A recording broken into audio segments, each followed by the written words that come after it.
इस विस्तृत चर्चा में हर किसी का स्वागत है।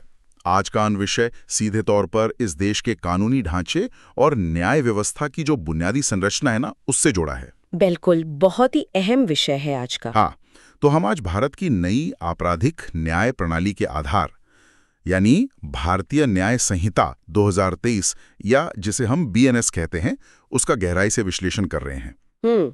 जिसने 1860 के औपनिवेशिक काल के भारतीय दंड संहिता या IPC की जगह ली है। सही कहा। और आज का हमारा मिशन BNS की बिल्कुल शुरुआत में गोता लगाना है।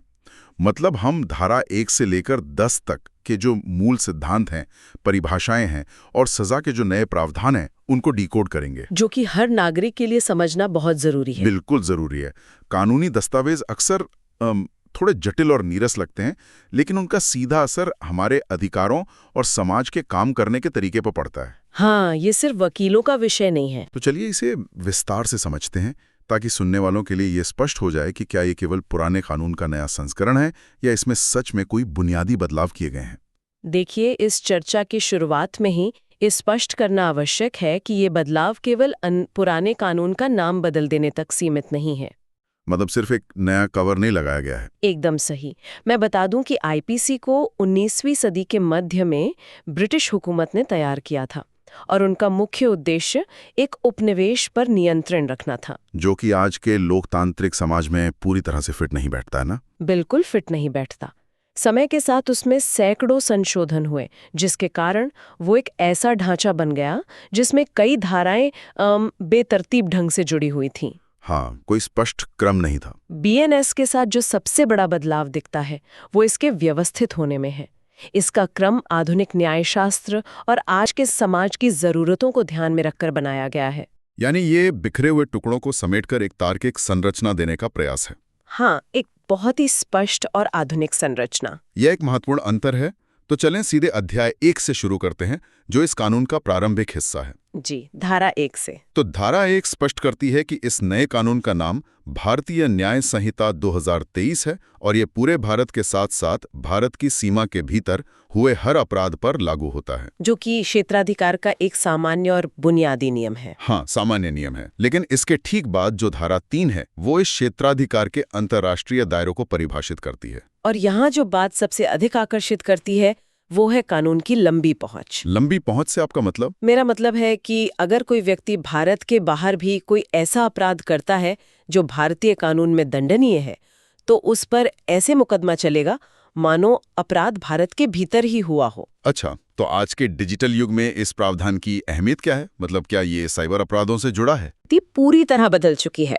मान लीजिए कोई साइबर ठग पूर्वी यूरोप या किसी अन्य देश में बैठकर भारतीय नागरिकों के साथ धोखाधड़ी करता है, जो कि आजकल बहुत आम हो गया है। हाँ, तो धारा 3 ये सुनिश्चित करती है कि वो अपराधी क्षेत्राधिकार या जुरिस्डिक्शन की आड़ लेकर बच न सके। यानी कानूनी रूप से ये मान लिया जाएगा कि अपराध भारत की धरती पर ही हुआ है। बिल्कुल।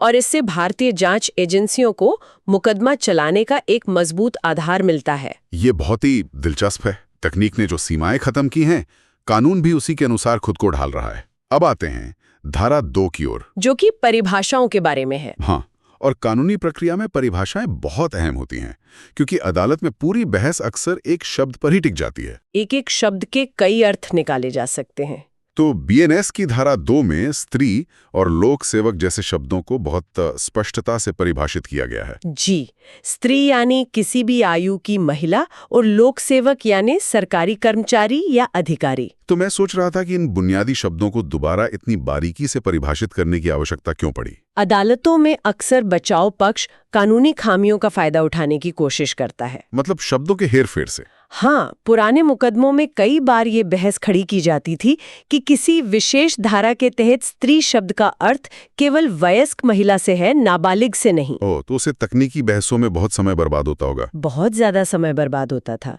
अब BNS स्पष्ट कर देता है कि स्त्री का अर्थ किसी भी आयु की महिला से है। और लोक सेवक की परिभाषा का क्या महत्व है? इससे ये तय हो जाता है कि कौन सा कर्मचारी भ्रष्टाचार या पद के दुरुपयोग के मामलों में इस कानून के दायरे में आएगा। इससे मुकदमों में अनावश्यक देरी कम होती है। ये तो बहुत तार्किक है। लेकिन इसी धारा 2 में एक ऐसा बदलाव है जो पूरी तरह से आधुनिक युग का प्रतिनिधित्व करता है। आप दस्तावेज और इलेक्ट्रॉनिक रिकॉर्ड्स की बात कर रहे हैं ना? बिल्कुल। इसमें अब स्पष्ट रूप से डिजिटल डेटा को शामिल किया गया है। पुराने कानून के समय तो डिजिटल डेटा का कोई अस्तित्व ही नहीं था। हाँ, तब तो सब कागज पर ही होता था। तो क्या इसका मतलब ये है कि अब सर्वर लॉग्स या मैसेजिंग ऐप्स की चैट्स को कागजी सबूतों के बराबर ही वजन मिलेगा? एकदम बराबर वजन मिलेगा। और मैं कहूंगी कि यह न्याय प्रणाली के लिए एक बहुत बड़ी छलांग है। पिछली एक दशक में अदालतों ने डिजिटल साक्ष्यों को स्वीकार करने में काफी जद्दोजहद की है। क्योंकि पुराने कानून में उनकी स्पष्ट जगह नहीं थी। सही कहा। बचाव पक्ष अक्सर डिजिटल सबूतों की सत्यता पर केवल इसलिए सवाल उठा देता था क्योंकि मूल कानून में उनकी स्पष्ट परिभाषा नहीं थी। तो अब इस नई परिभाषा से क्या बदलेगा? अब बीएनएस के मूल ढांचे में ही ये लिख दिया गया है कि इलेक्ट्रॉनिक रूप में मौजूद कोई भी डेटा कानूनी रूप से एक दस्तावेज है, चाहे वो क्लाउड सर्वर पर हो या स्मार्टफोन में। बिल्कुल। इससे साइबर अपराधों और आर्थिक धोखाधड़ी के मामलों में डिजिटल सबूत पेश करना बहुत सीधा और स्पष्ट हो गया है। ये स्पष्टता निश्चित रूप से जांच एजेंसियों का काम बहुत आसान कर देगी। तो अब हम संहिता के उस हिस्से में प्रवेश कर रहे हैं जिसका सीधा संबंध दंडात्मक कार्रवाई से है। अध्याय 2 जो दंड के विषय में है। हाँ। बीएनएस की धारा 4 ये तय करती है कि अपराधियों को किस किस प्रकार की सजाएं दी जा सकती हैं। इसमें मुख्य रूप से 5 पारंपरिक सजाएं शामिल हैं। हाँ, मृत्युदंड, आजीवन कारावास, साधारण या कठोर कारावास, संपत्ति की जब्ती और जुर्माना। लेकिन यहाँ बात सच में बहुत दिलचस्प हो जाती है। आप छठे दंड की बात कर रहे हैं? बिल्कुल। छठे दंड का जुड़ना सामुदायिक सेवा या कम्युनिटी सर्विस, जो कि बीएनएस में जोड़ा गया एक बिल्कुल नया दंड है। हाँ, और ये एक ऐसा कॉन्सेप्ट है जो हमने अक्सर पश्चिमी देशों में देखा है। भारत के संदर्भ में इस नए दंड का क्या महत्व है? देखिए, अगर हम इसे बड़े परिप्रेक्ष्य में देखें तो ये भारतीय न्याय शास्त्र में एक बहुत बड़ा वैचारिक बदलाव है। वो कैसे? सदियों से हमारी व्यवस्था मुख्य रूप से दंडात्मक न्याय पर आधारित रही है।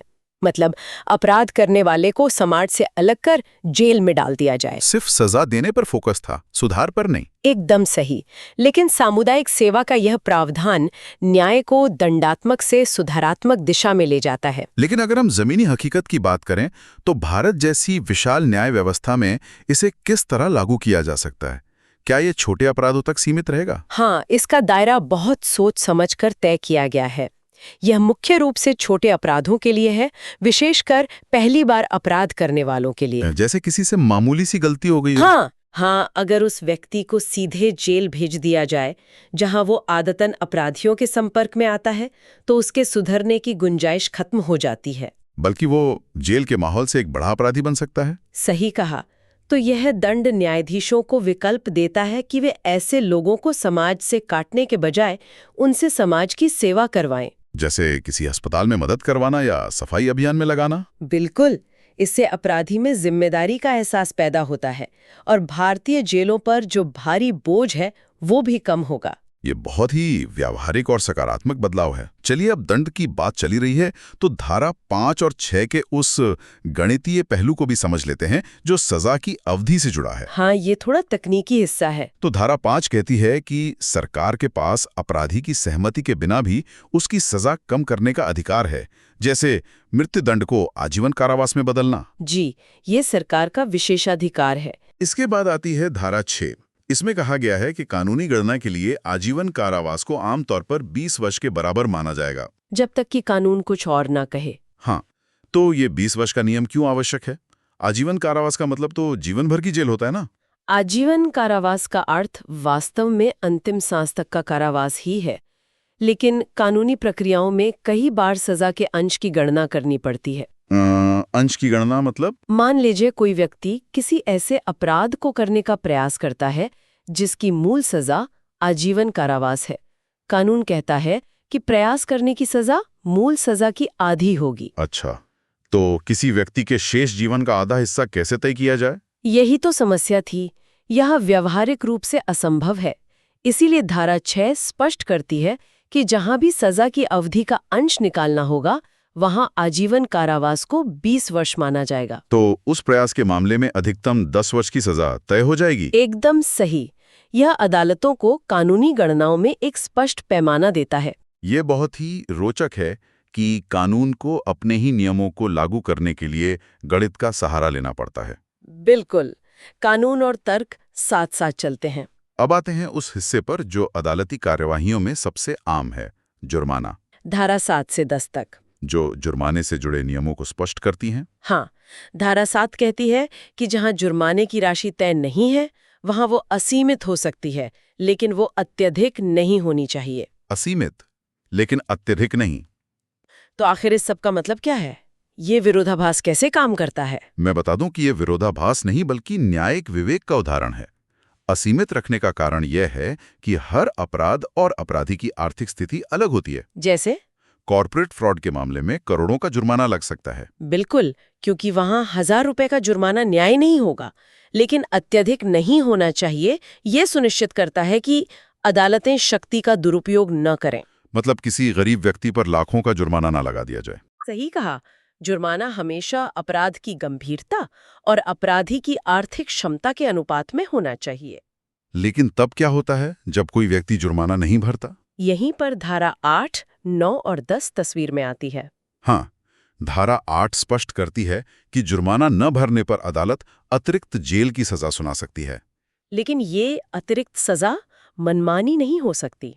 इसके लिए धारा 9 में एक नियम है ना? जी, धारा 9 न्याय का संतुलन बनाए रखती है।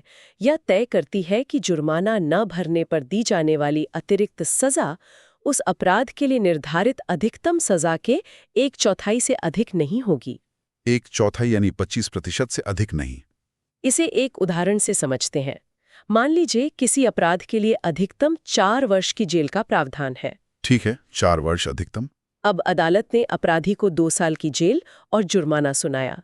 अगर वो जुर्माना नहीं भरता तो अतिरिक्त जेल 4 वर्ष के 1/4 यानी 1 वर्ष से अधिक नहीं हो सकती। यह एक बहुत ही महत्वपूर्ण सुरक्षा उपाय है।